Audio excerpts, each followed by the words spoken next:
তোমরা জুমার দিন এবং জুমার রাতে আমার প্রতি বেশি বেশি দুরূদ পাঠ করবে, দুরূদ প্রেরণ করবে।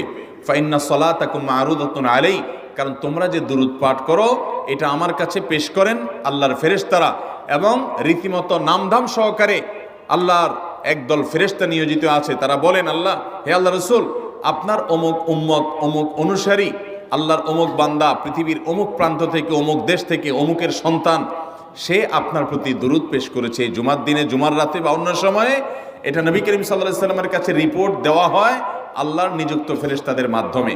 এই জন্য শুক্রবার দিন এবং রাত, অর্থাৎ বৃহস্পতিবার সন্ধ্যা থেকে নিয়ে শুক্রবার সন্ধ্যা পর্যন্ত এই 24 ঘন্টার মধ্যে নবী করিম সাল্লাল্লাহু আলাইহি সাল্লামের ভাষ্য খেয়াল করেন, আকসিরু আলাই। ওলামা একরাম জানেন নবী আলাইহিস সালাম সাধারণত কোনো আমল পরিমাণে বেশি করতে বলতেন না। পরিমাণে বেশি করতে বলার মতো আমল খুব কম ইসলামে। গোটা কোরআন যদি খোলেন আপনি,